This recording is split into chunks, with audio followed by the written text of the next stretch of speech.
Hi అండి. నేను ఈ మధ్యన జరిగిన వరద బాధితుల కోసమైతే నేను చిన్న విన్నపం అయితే సీఎంకి చేయాలనుకుంటున్నాను.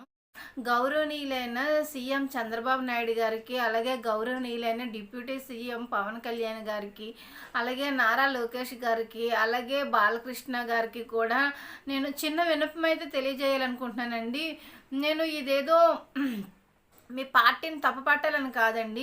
మీరు ప్రభుత్వంగా మీరు ప్రజలకి సహాయక చర్యలు అయితే అందిస్తున్నారు.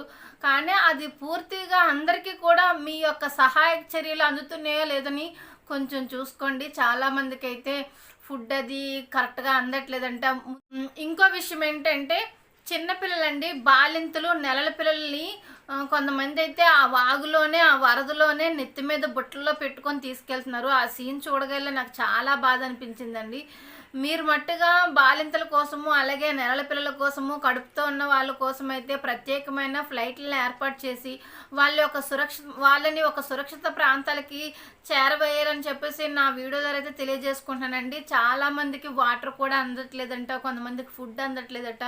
ముందు ఉన్న వాళ్ళకైతే అందుతున్నాయంట, వెనక ఉన్న వాళ్ళకైతే వెనక ఊర్లు ఉన్న వాళ్ళకైతే, ఊరు చివర ఉన్న వాళ్ళకైతే మీ యొక్క సహాయక చర్యలు ఎవరికి కొంతమందికి అందట్లేదంట. కాబట్టి మీ ప్రభుత్వంలోని మీ యొక్క సహాయక చర్యలు ప్రతి ఒక్కరికి అందాలని చెప్పేసి ఈ వీడియో అయితే చేస్తున్నాను.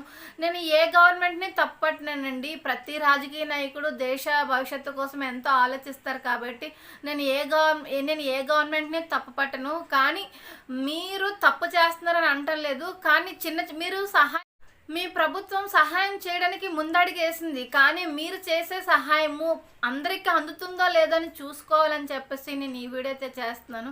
అంతేకాకుండా బాలింతలకి, అలాగే నెలల పిల్లలకి, అలాగే కడుపుతో ఉన్న వాళ్ళకి కూడా ఒక సురక్షితమైన ప్రాంతాలకి చేరే విధంగా హెలికాప్టర్లు అనేవి ఏర్పాటు చేయాలని కోరుకుంటున్నానండి.